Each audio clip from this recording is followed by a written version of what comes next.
bendición. Y bueno, hermanos, vamos rapidito, vamos a continuar con el tema de la mañana. Estuvimos hablando de la superabundante gracia de Dios. Amén. Amén. Superabundante gracia de Dios, operando en favor de los hombres pecadores. Y les decía, hermanos, que no solamente por la gracia, aunque vino a manifestarse de manera más palpable por medio de Jesucristo, la gracia de Dios siempre ha estado operando desde la eternidad. Amén. Para darnos cuenta, una idea, hermano, de esa magnitud, vamos a ir un poquito hacia el Antiguo Testamento para ver cómo Dios comenzó a manifestar su gracia al hombre que estaba o había caído en pecado, en este caso Adán y Eva. Amén. Y cuando hablamos, hermanos, siempre que decimos la palabra Antiguo Testamento, no estamos hablando de algo que ya quedó obsoleto o de algo que ya no sirve. No, la palabra de Dios desde Génesis, Apocalipsis, es la palabra viva y eficaz. Amén. Amén. Y más cortante, dice, que toda espada de dos filos. Entonces la palabra de Dios sigue estando en vigencia aun cuando se le conoce como el Antiguo Testamento o el Antiguo Pacto. Y en el Génesis, hermano, en el Génesis nosotros encontramos una dispensación. Y usted se va a preguntar, pastor, ¿qué es una dispensación? ¿Qué significa una dispensación? Bueno, en el término de teología, hermanos, la palabra dispensación significa periodo de tiempo. Amén. Periodo de tiempo durante el cual Dios trata con el hombre. Y nosotros podemos ver 7 dispensaciones en la Biblia. Desde la dispensación de la inocencia hasta la dispensación. ¿Cuál es la dispensación que estamos viviendo ahorita? La gracia. La gracia. Amén. Cuando usted le pregunte cuál dispensación estamos viviendo, cuál es el periodo de tiempo en el que estamos viviendo ahorita, es la dispensación de la gracia. Amén. Y ese es el periodo de tiempo en el cual nosotros nos encontramos ahorita. Pero todo comenzó en el libro de Génesis con la primera dispensación llamada o conocida como la inocencia. Vaya conmigo a Génesis, hermano, por favor, capítulo 3.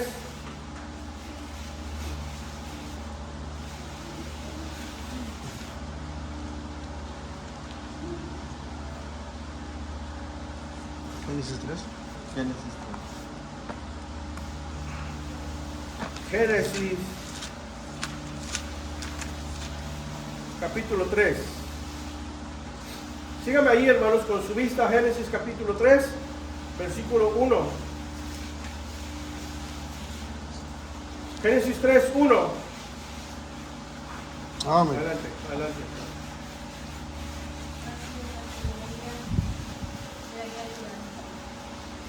Génesis 3, 1, hermanos, por favor.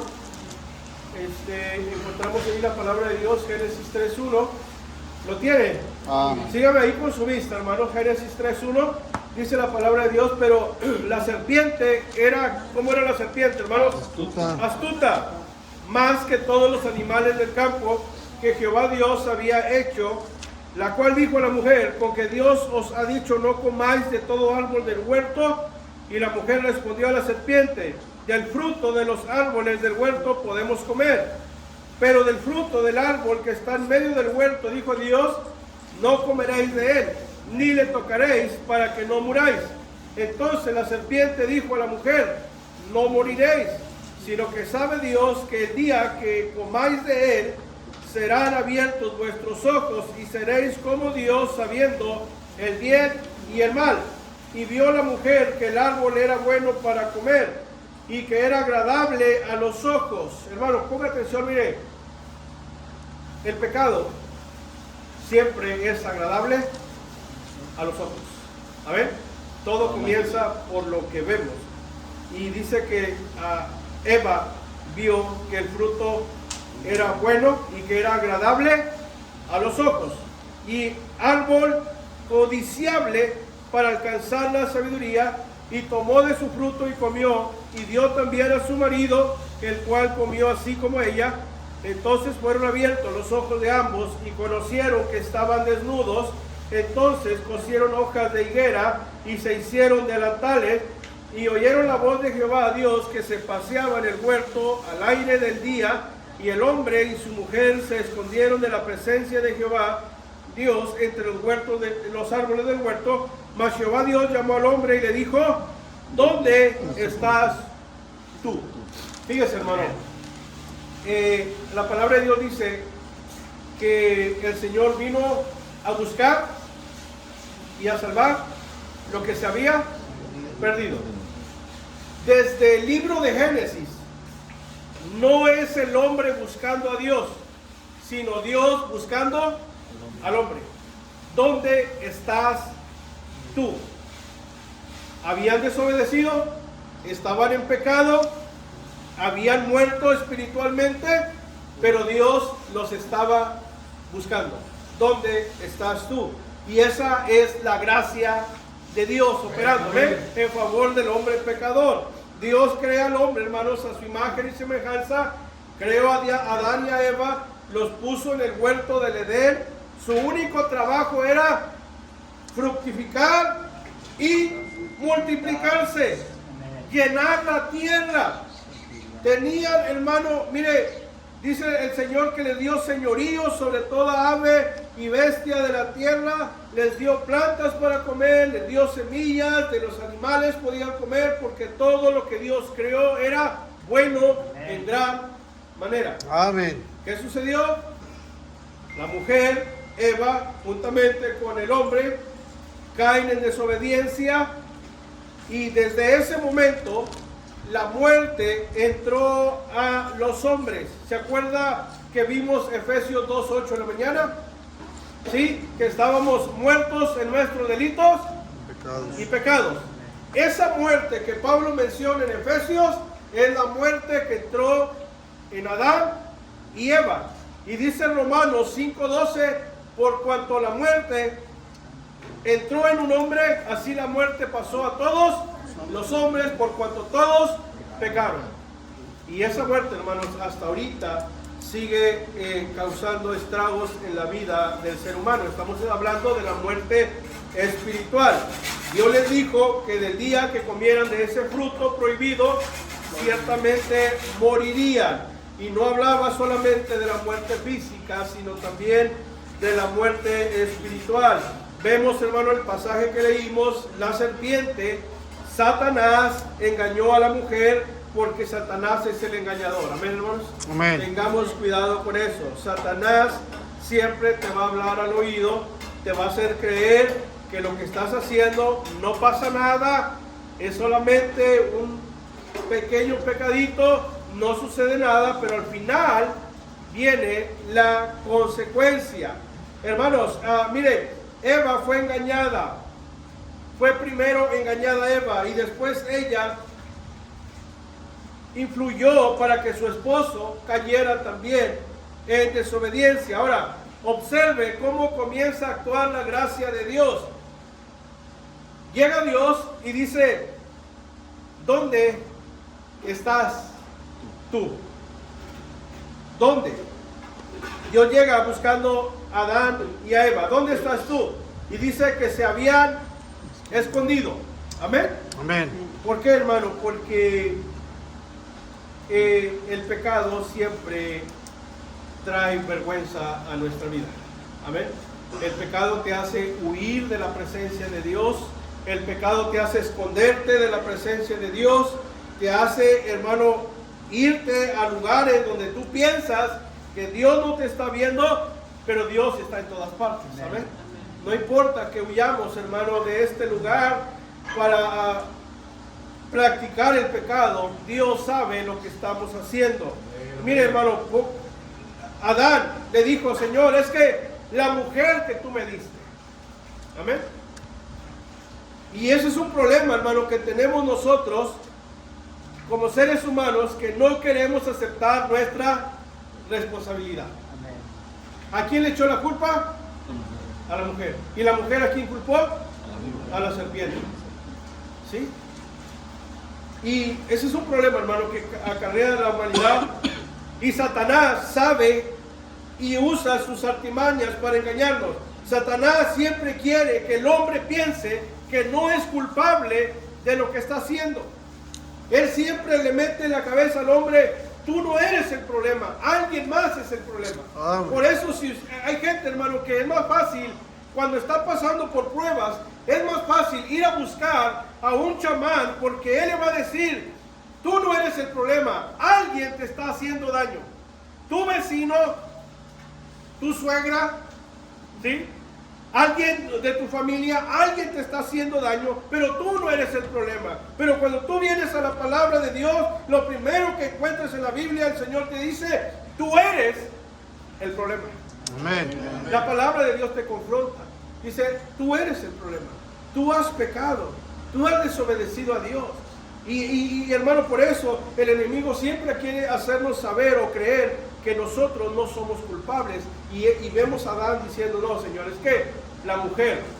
Dice la mujer: no, yo no fui, fue la serpiente. Y cuando vemos esta escena, hermano, que está sucediendo en el huerto del Edén, vemos cómo la gracia de Dios se está manifestando. Pero cuando se manifestó la gracia de Dios ahí, hermano, termina la primera dispensación, la dispensación de la inocencia. ¿Por qué? El hombre ya no fue inocente, ahora el hombre fue consciente de lo que estaba haciendo, de lo que estaba sucediendo. Ahí comienza la siguiente dispensación, hermano. Pero mire, la gracia de Dios estaba actuando ya en favor de los hombres. Es cierto que la gracia vino por medio de ¿quién, hermanos? De Jesucristo. Amén. Sí, pero la gracia de Dios siempre se ha estado manifestando en favor de los hombres pecadores. Mire, hermano, hay algo bien importante que vemos en el versículo 3:21, allí en Génesis 3:21. El primer sacrificio, tenía que haber un derramamiento de sangre. El primer sacrificio por el pecado, ¿dónde sucedió? Mire, sucedió con Adán y Eva, el versículo 21. Génesis 3:21 dice: y Jehová Dios hizo al hombre y a su mujer, ¿qué hizo, hermano? Túnicas de pieles y los vistió. Para que Dios pudiera hacer túnicas de pieles, tenía que haber un sacrificio de un animal. Amén. Y ese fue el primer sacrificio para, hermano, poder cubrir el pecado, la vergüenza de los primeros hombres que desobedecieron a Dios. Y ahí estaba la gracia de Dios obrando. Amén. Amén. Ahora, la rebeldía del hombre, hermano, nunca ha cesado desde Génesis, desde Adán y Eva. El pecado del hombre se sigue aumentando cada día sobre la tierra. Pero en ese momento no había una ley. Y dice la palabra que donde no hay ley, todo es permitido. No hay ley. Pero la ley fue ¿hasta dónde, hermanos? Hasta Moisés. Moisés fue el libertador para sacar a Israel de Egipto. Y hasta entonces Dios le dio al pueblo ley por medio de Moisés. Pero fíjese, vaya conmigo a Juan 1:17. Juan 1:17.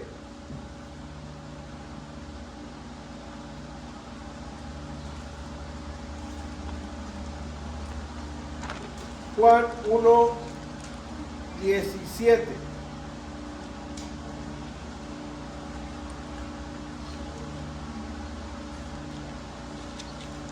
¿Lo tiene?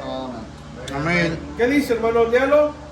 Pues La ley por medio fue dada, pero la gracia y la verdad vinieron por medio de Jesucristo. Amén. La gracia y la verdad vinieron por medio de Jesucristo. Amén. Hermanos, estamos hablando de la gracia de Dios que otorga al hombre la salvación, la gracia salvadora de Dios que pasa por alto el pecado del hombre y te llena de bendiciones. Y esa es la gracia que usted y yo estamos disfrutando. Amén. Mire, vaya conmigo a Gálatas 4:4, por favor. Gálatas 4:4.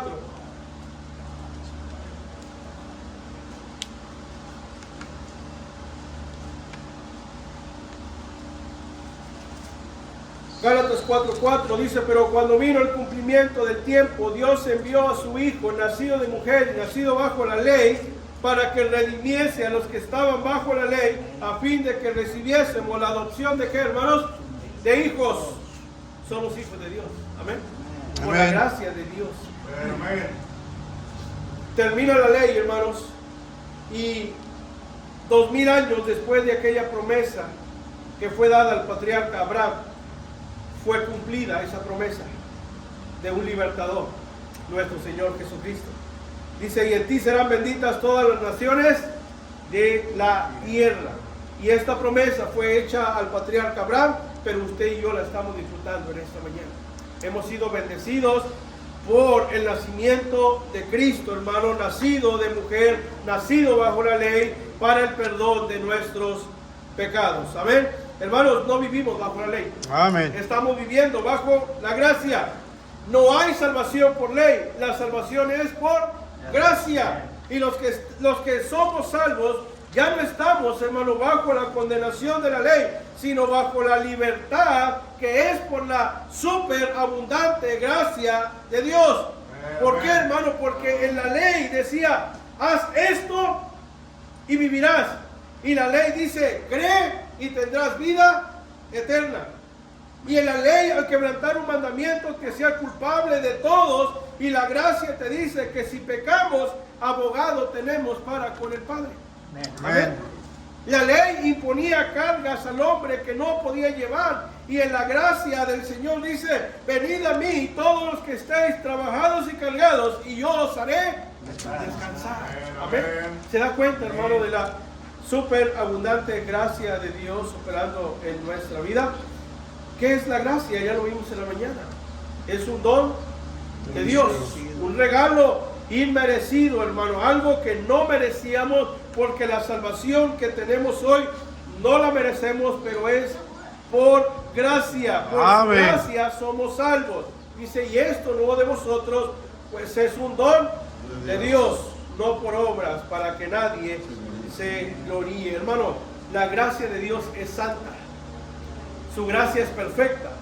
Su gracia es pura, su gracia es eterna y está al alcance de todos los que quieran obtenerla. Amén. Por la gracia de Dios soy lo que soy. Amén. Palabras del apóstol Pablo. Amén. Por la gracia de Dios soy lo que soy. Hermano, si algo somos y si algo tenemos, es por la gracia de Dios.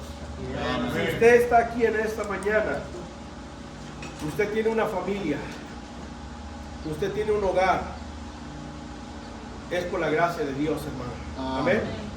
Es por la gracia de Dios. Si hoy tenemos salvación, si tenemos paz, si tenemos gozo, si tenemos salud, si tenemos abundancia, si tenemos un templo, hermanos, una iglesia, amén, una hermosa congregación, es por la gracia y los méritos de Cristo. Amén. Su gracia es tan grande y es tan amplia, hermano, que a donde quiera que vayamos, en cualquier lugar, vamos a encontrar la gracia de Dios. Como el hijo pródigo, cuando estaba allá entre el chiquero, porque estaba en un chiquero, entre los puertos, y ahí, hermano, en ese chiquero, ahí llegó la gracia de Dios también. Amén. Dijo: en la casa de mi padre hay alimento. Amén. En la casa de mi padre hay alimento. Y ese hombre, hermano, supo que había perdón, que había una gracia que le podía perdonar, que había una gracia que lo podía restaurar. No importa a dónde el hombre vaya, no importa en qué condiciones estés, no importa a dónde hayas caído, lo más bajo que hayas caído, dice el Señor, hay gracia para el pecador. Amén. Cada paso, hermano, en nuestra vida es un constante recordatorio de la superabundante gracia de Dios en nuestra vida. Hermano, Dios es un Dios de gracia, pero también es un Dios que es 3 veces santo. No podemos abusar de la gracia de Dios No podemos jugar, hermanos, con la gracia de Dios. Es que Dios me perdona. Es que su gracia es abundante. Es que Dios es un Dios de misericordia. Yo puedo vivir como yo quiera. No, hermanos, la gracia de Dios es santa también. Amén. Y debemos de tener cuidado con la gracia de Dios. Dios es rico y abundante en gracia, pero no la podemos derrochar como si fuera algo que no tuviera valor. Miren, hermanos, hay mucha gente que vive dentro de la iglesia, pero no viven dentro de la gracia. Amén. Y eso es algo muy diferente, hermano. Vivir dentro de la iglesia es una cosa, vivir dentro de la gracia de Dios es otra cosa. Porque la gracia, hermano, cuando alguien está viviendo, disfrutando la gracia de Dios, tú no eres la misma persona.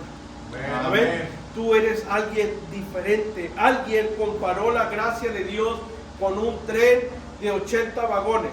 ¿Usted ha visto un tren de 80 vagones? El tren que pasa en la vía. Imagínese un tren de 80 vagones cargado. Si ese tren lo llega a impactar a usted, ¿usted seguiría siendo la misma persona? ¿Quedaría igual?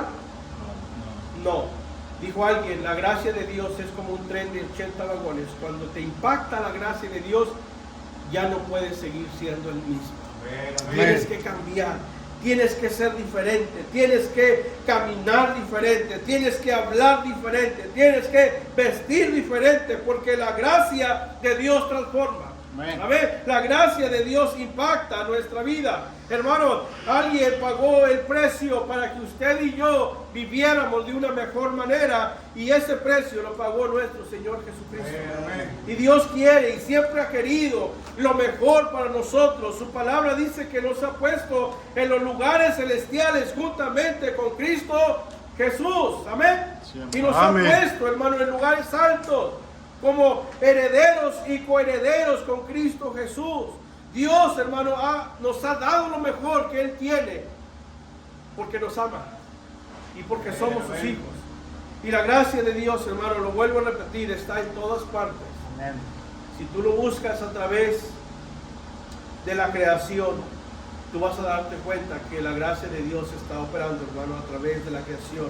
Si tú quieres ver la gracia de Dios en tu cuerpo, en tu vida, en tu salud, vas a ver la gracia de Dios obrando también. Amén. Hermano, la ciencia ha invertido millones y millones de pesos y dólares y muchos años para encontrar un argumento contundente que demuestre que Dios no existe, y cada vez que se adentran en esos estudios se dan cuenta que Dios está ahí presente.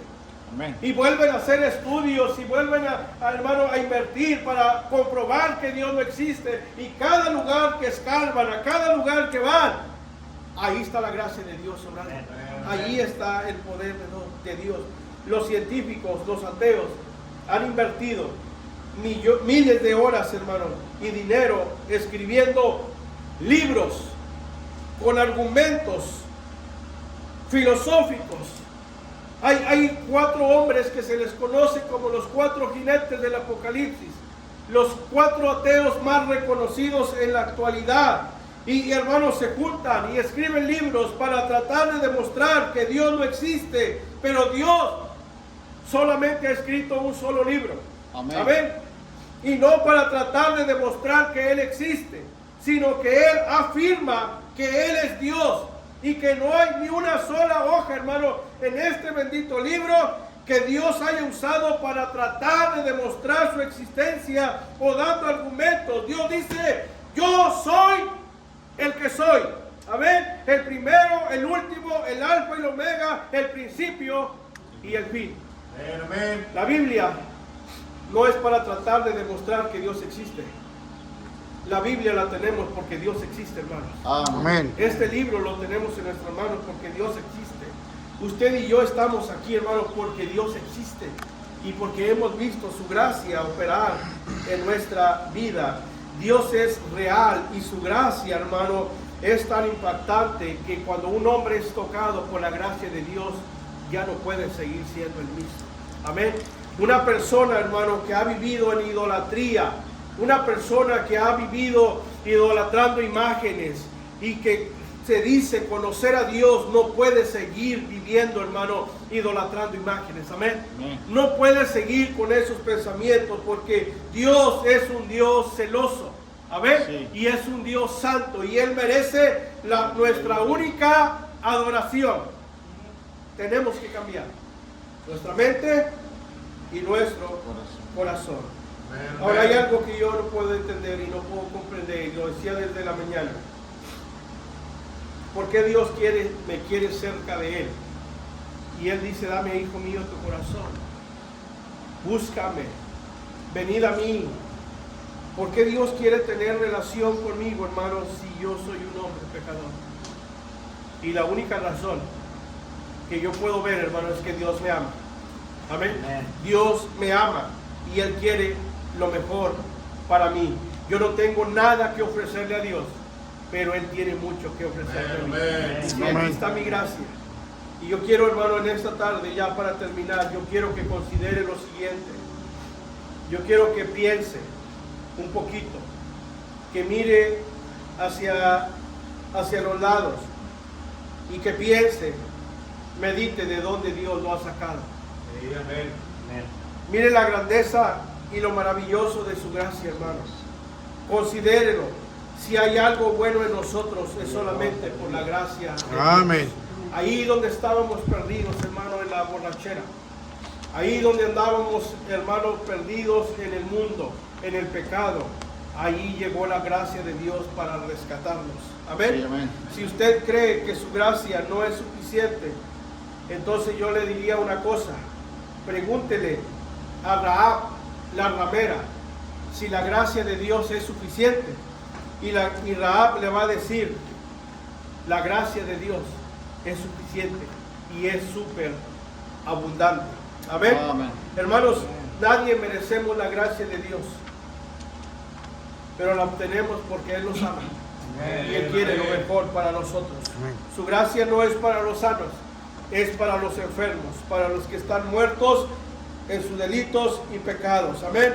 Los que han pecado, los que han fallado, el que se ha caído, el que se ha, hermano, tropezado, ahí está la gracia de Dios para bendecir su vida. Vamos a ponernos de pie, hermanos, en esta tarde.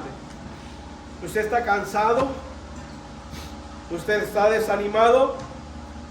¿Usted está enfermo? ¿Usted está desalentado? ¿Usted no conoce a Cristo y no conoce la salvación? Hay gracia de Dios para usted en esta tarde. Amén. La súper abundante gracia de Dios obrando en la vida de un hombre pecador. Vamos a orar, hermano. Yo le invito que cierre sus ojos, se incline su rostro. Vamos a orar en esta tarde. Todos orando, hermanos, por favor. Todos orando y nadie viendo. Yo quiero preguntar una cosa. ¿Habrá alguien que me diga, pastor, yo conozco a Cristo, yo soy salva, yo soy salvo, yo le he entregado mi corazón a Cristo, pero pastor, ore por mí, yo necesito más la gracia de Dios en mi vida, yo necesito esa gracia que restaura, yo necesito esa gracia que limpia, que purifica, que transforma completamente? ¿Habrá alguien que pudiera levantar su mano y diga, pastor, ore por mí, yo necesito esa gracia? Amén. ¿Habrá alguien más que diga, pastor, yo quiero esa súper abundante gracia, yo la necesito, no quiero luchar con mis fuerzas, no quiero luchar con mi capacidad, no quiero luchar con mi sabiduría, quiero la súper abundante gracia de Dios? ¿Habrá alguien más que diga, pastor, ore por mí? Veo su mano, veo su mano.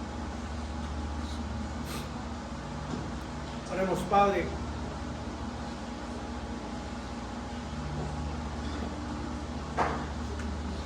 Es tu gracia, Señor, la que nos sostiene.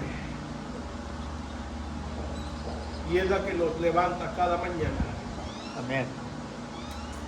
No es ni el despertador, no es ni el compromiso, ni las ganas que tenemos de seguir adelante. Es tu gracia. Si estamos aquí, Señor, no es porque seamos los más espirituales, Es tu gracia. Tenemos vida, tenemos salud, es tu gracia. Tenemos familia, Señor. Una iglesia, un templo donde poder reunirnos, una congregación. Es por tu gracia. Señor, tú conoces a mis hermanos que han levantado sus manos, Señor, y probablemente otros que están deseando, Señor, que esa gracia sea multiplicada y sea abundante en sus vidas. Conoces cada corazón y cada necesidad. Yo necesito esa gracia, Señor, en mi familia, en mi hogar, en mi vida. Yo la necesito constantemente.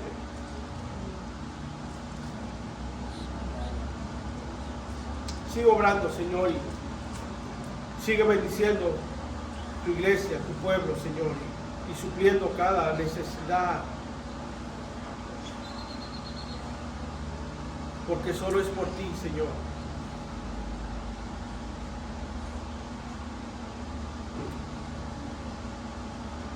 Ayúdanos, por favor. Danos fortaleza.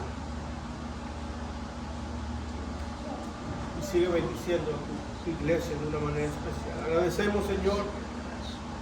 Nuestra hermana Alejandrina nos dio buena noticia que su hija salió bien de la cirugía y eso es una bendición.